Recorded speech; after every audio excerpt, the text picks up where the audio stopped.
I'd like to talk about rising in the face of adversity and what that means for me. But before we jump into that, I'd like to introduce myself. I'm Ghazala at the Heart and Soul Cafe. If you've been here before, thank you so much for returning. And if you're here for the first time, then you're very, very welcome. So rising in the face of adversity, what does adversity mean? Well, it means when we are faced with a difficulty. This might be one event. It might be one particular event that occurs in our life that happens, which throws us into the deep end. It might actually change our life completely, forever. Or it might be a series of events that causes possibly pain. It could cause difficulties. It could be that we have to reevaluate our lives and put things back into some kind of, it's a little bit like putting the pieces back together, and it may not ever look the same as it was originally, but we are hoping that we can get to a place where we have put pieces back so that it does resemble what it used to be. So let me talk about my experience of this. So a lot of you who do return and watch my videos do know that I've already shared that I lost my son very sadly over 4 years ago. He had a sudden cardiac arrest and sadly, very sadly passed away. And when it comes to something so massive as this, as a loss of a child, those of you who have sadly lost children will know what I'm talking about when I say, wow, adversity, it's probably in its most serious and largest forms, losing someone, but not just losing an elderly parent. And I know that's very, very sad. I've lost both my parents and it's very sad and I miss them so much. But when you're losing an elderly parent, it is along the natural order of things. It's how things happen. We lose our elders. Either they become ill or it's conditions that come along with old age. But losing a 22-year-old child is not along the natural order of things. It's against that. And therefore, when I talk about adversity, it's massive. For me, it was very much, either I give up and I just think, okay, I can't do this. I can't carry on. I don't know how to carry on. Even if I decided I want to carry on, I still, knowing how and finding meaning and purpose in life was very, very difficult. And it's still difficult. And it's not that you find something that you feel, oh, okay, I've got this and I can do this, but it's not fixed. And I realized that just a few months ago, had it been, it's coming up to 4 years losing my son, and running a charity in his name and volunteering for another charity where I counsel women who have also experienced child loss. I work in mental health. I deliver mental health first aid courses. So I'm connecting with people in a meaningful way on a daily basis. But it got to a point a few months ago, as I said, that I felt as if I needed something more, as if I wasn't doing enough, as if I have energy, but I'm not really utilizing all that energy. And I don't know if that makes sort of sense, because people who know me say to me, what are you sort of talking about, Ghazala? I don't know anyone who's dealt with such a massive loss in the way that you have. And okay, I get it. I'm not sitting feeling sorry for myself most of the time. I don't do that most of the time. It happens sometimes, and I'm human. But most of the time, I'm trying to work towards something positive, trying to work towards helping someone in my son's name. And that is, what I thought as my meaning and purpose and my way to move forward, and the way that I felt that I can maybe get through this. But it's a constant thing. So rising, in the face of adversity isn't something that, as a result of something awful happening, that you put something into place and then that is the answer forever. I realized that a few months ago. I realized that's not how it is. Because life is forever evolving and changing, and it's not stagnant. It's never the same. It's constantly changing. So you always have to reevaluate what it is that you need and what it is that's giving you that sense of meaning and purpose. And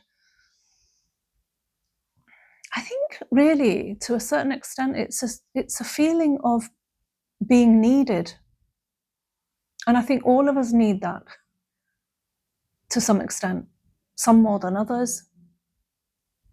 And, as I have two grown-up daughters who, they're not children, so they don't need me in the same way as they did when they were children.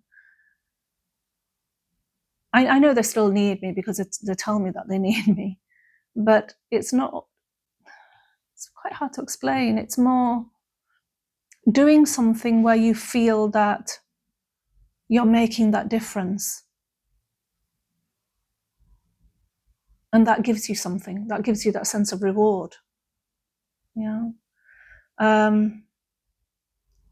Or you could call it, you could sort of say a reward or spiritual merit, if you like. Something that's more deep and meaningful, something that sort of feeds your soul.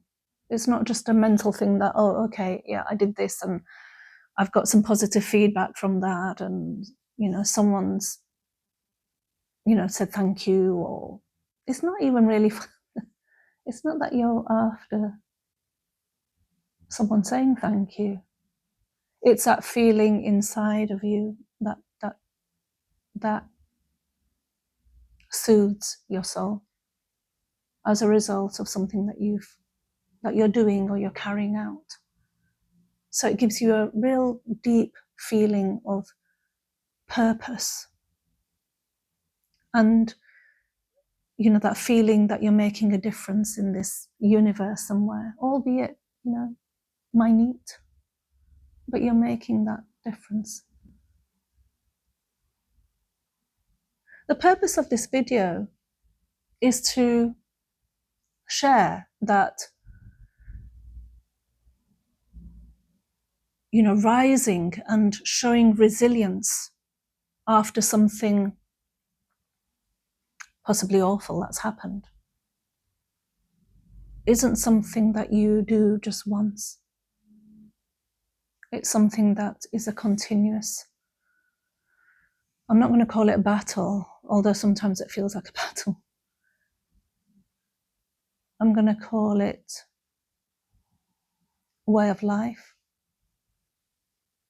Because looking at myself, I can have that odd lazy day where, I'm not doing a lot, an awful lot, and I'm just watching some rubbish, Netflix, or,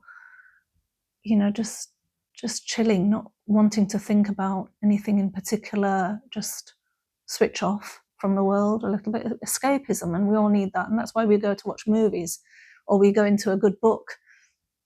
It's all a matter of escapism, just to, come off that, I call it a continuum where we're just constantly, under stress, whether it's high stress or medium stress, medium level of stress or low stress, we are continuously on that. People call it vicious cycle or hamster wheel. Yeah. So we can all feel that way, and we all need times when we're sort of, so I also, I'm human. I have times where I feel that I need to just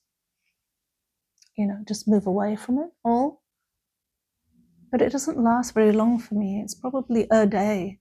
And then I start feeling a little bit, okay, what am I going to do tomorrow? And it's all in my son's name, actually.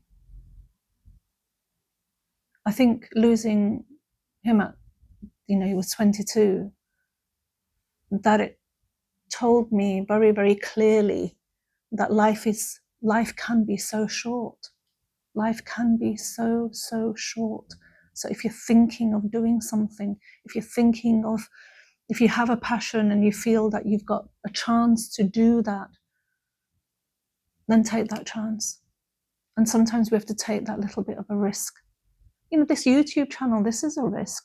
I'm plowing in quite a lot of time in, recording videos and pouring my heart and soul out. And I have no guarantees that it's actually ever going to get anywhere. The positive side of it is that I've never had counselling. After losing my son, I never had counselling. So this has been a form of counselling, if you like, because I've shared things on these videos that I've never shared with any other human being, sort of face to face. I've never done that. I've never sought after counselling or support, other than, I need a friend to talk to, and I've had that. But I've never really gone for any formal kind of support. So to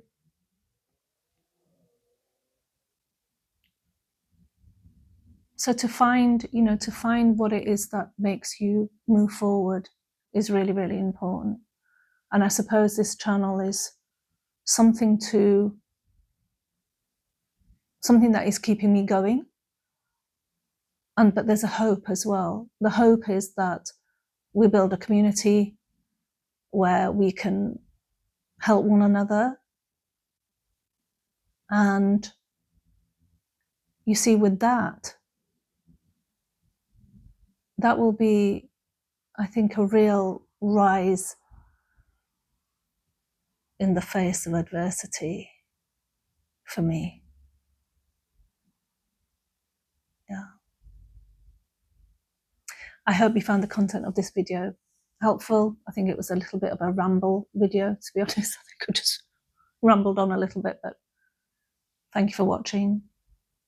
Please do share, please do comment, please do like, and please do subscribe. Thank you to those of you who have subscribed. We have a few subscribers on the channel, but thank you so much. I do so appreciate it.